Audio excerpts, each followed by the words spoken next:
पूर्वज पुरखों को नमन। और पांडाल में पधारे सभी युवा साथियों, बुढ़े बुजुर्गों, महिलाओं को मेरा हार्दिक जोहार, स्वागत, अभिनंदन। आज जिला स्तरीय चिंतन शिविर मनोहरगढ़ में जो चिंतन शिविर आयोजित किया जा रहा है, मतलब इस चिंतन शिविर का उद्देश्य क्या है? हम लोग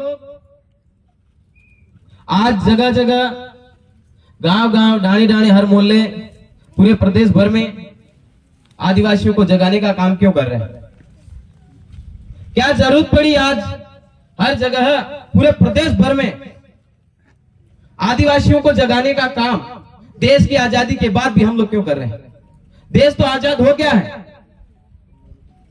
1947 में देश आजाद हुआ, उसके बाद भी 70-75 साल बाद भी हम लोग देश में रहने वाले आदिवासी आज भी आजादी की लड़ाई लड़ रहे हैं। वो आज भी आजाद होना चाहते हैं।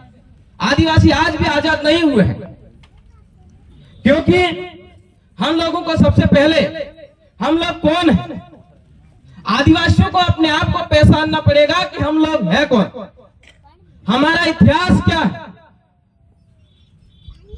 हमारा इतिहास क्या है, हमारे अधिकार क्या है। और ये पार्टी सिस्टम, ये सरकार का सिस्टम जो है, सरकार के सिस्टम को भी समझना पड़ेगा कि ये संगठन और ये पार्टियां कौन है। देश की आजादी के बाद आदिवासी आज मूलभूत सुविधाओं से भटक रहा है। हम लोग विकास की बात करते हैं, लेकिन ये आदिवासी आज दर दर की ठोकरें खा रहे हैं। मतलब इन लोगों के लिए दो वक्त का खाना भी नसीब नहीं है। हम लोग शिक्षा की बात करते हैं, हम लोग रोजगार की बात करते हैं, हम लोग अच्छे स्वास्थ्य की बात करते हैं, हम लोग हमारे अधिकारों की बात करते हैं। तो ये जो सरकारें हैं, ये सरकारें हम आदिवासियों को नक्सली बोलती, आतंकवादी बोलती। क्या हम लोगों को हमारे अधिकारों के लिए लड़ना नहीं चाहिए? क्या आदिवासियों को अच्छी शिक्षा नहीं चाहिए? क्या हमारा स्वास्थ्य अच्छा नहीं होना चाहिए? क्या हम लोगों को रोटी नहीं चाहिए? क्या हम लोगों को मकान नहीं चाहिए? क्या हम लोगों के अच्छे कपड़े नहीं होने चाहिए? आज आदिवासी क्षेत्र में जाके आप लोग देखिए, देश की आजादी के बाद भी आदिवासियों की जो हालत है, वो हालत देश की आजादी से पहले या देश की आजादी के टाइम में जो हालत थी, उससे बदतर स्थिति, बदतर हालत आज आदिवासियों के हो गए। आदिवासी क्षेत्र में आज ना बिजली है, ना सड़क है। हम लोग बारी बारी से इन सरकारों को वोट करते आए हैं। देश की आजादी के बाद हर सरकार, बीजेपी आई, कांग्रेस आई, हर सरकारों ने अपना अपना राज किया, लेकिन आदिवासी क्षेत्र में आदिवासियों का अभी भी कोई विकास नहीं हुआ। इतना सारा काफी बजट, काफी पैसा, हमारा हक अधिकार कौन खा रहा है? ये बात हम लोगों को समझनी पड़ेगी। जब तक हम लोग सरकार के सिस्टम को नहीं समझेंगे, हमारे हक और अधिकार को कौन खा रहा है, ये चीज हम लोग नहीं समझेंगे, सरकार के सिस्टम को नहीं समझेंगे, तब तक हम लोगों का उत्थान, कल्याण या फिर हम लोगों की आजादी, हम लोग जो आजादी की लड़ाई लड़ रहे हैं, वो आजादी हम लोगों को नहीं मिलेगी। क्योंकि आज देश की आजादी के लिए भी हमारे महापुरुषों ने आजादी की लड़ाई लड़ी। हमारे महापुरुषों ने अंग्रेजों से, मुगलों से, अलग अलग प्रकार के, अलग अलग समुदाय के जो लोग, विदेशी लोग, जो आक्रमणकारी जो लोग इस देश में राज करने के लिए आए थे, उन लोगों के खिलाफ हमारे लोगों ने, हमारे पुरुषों ने, हमारे पूर्वजों ने लड़ाइयां लड़ी और इस देश को आजाद कराया। देश को आजाद कराया। आजाद कराने के बाद हमारे महापुरुषों ने ऐसे ऐसे अधिकार हमारे को दिलाए जो आज हम लोग इस देश के मालिक कहला रहे हैं। लेकिन जिन महापुरुषों ने हमारी लड़ाई लड़ी, हम लोगों को आजादी दिलाई, और जो अधिकार हम लोगों को हमारे महापुरुषों ने दिलाए, उन अधिकारों की सुरक्षा भी हम लोग नहीं कर पा रहे। आज हम लोगों को जागने और एक जाजम पर आने की जरूरत है। जब तक हम लोग हमारी एक जाजम पर आकर हमारी आवाज को एक मुट्ठी में मुट्ठी की तरह बंद मुट्ठी की तरह नहीं रखेंगे या फिर जाजम पर आकर नहीं बैठेंगे, तब तक हम लोगों को कोई आजादी हमारी नहीं दिला सकता। हमारी आजादी या फिर हमारी लड़ाई हमारे को ही लड़नी पड़ेगी, क्योंकि हमारे महापुरुषों ने जो अधिकार हमारे को दिलाए हैं, उन अधिकारों की हम लोग सुरक्षा भी नहीं कर पा रहे हैं। और रही बात, जैसे देश आजाद हो गया, उसके बाद में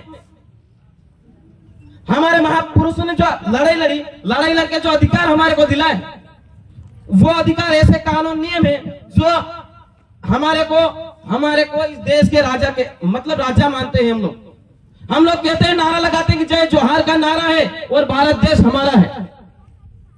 मतलब 1908 में छोटा नागपुर काश्तकार अधिनियम, ऐसा कानून, ऐसा नियम हमारे महापुरुषों ने दिलाया था अंग्रेज उसके सामने लड़ाई लड़कर कि आदिवासी क्षेत्र की जमीन या आदिवासियों की जमीन गैर आदिवासियों के नाम नहीं होगी।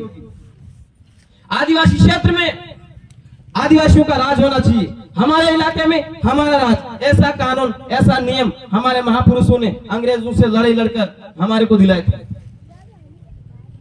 लेकिन उन कानून और नियमों की हम आज भी रखवाली नहीं कर पा रहे हैं। आज हमें जरूरत है अच्छी शिक्षा की, अच्छे स्वास्थ्य की, अच्छे रोजगार की। हम स्वतंत्रता की बात करते हैं, हम आजादी की बात करते हैं,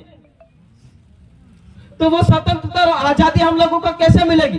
जब तक हमारे पास में अच्छी शिक्षा नहीं होगी, तब तक हम लोग हमारे अधिकारों को नहीं जान पाएंगे। हमारे अधिकारों को नहीं जान पाएंगे तो हम क्रांति कैसे करेंगे?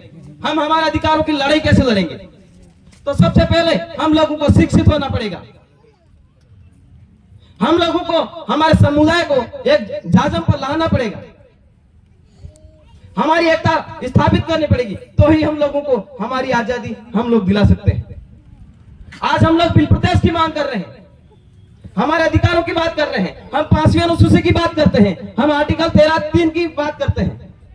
हमारे क्षेत्र में हमारा राज, मतलब हमारे गांव में हमारा राज, ऐसा कानून, ऐसा नियम हमारे महापुरुषों ने हमारे को दिला रखे हैं। लेकिन कानून नियम की जानकारी के अभाव में, मतलब शिक्षा के अभाव में हम लोगों को पूर्ण रूप से जानकारी नहीं है, तो आज हमारे साथ में अन्याय, शोषण, अत्याचार हो रहा है।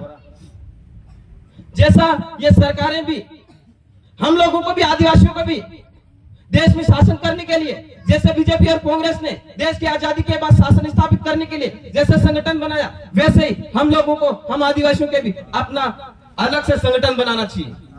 देश की आजादी के लिए, देश आजाद होने के बाद में क्या हुआ?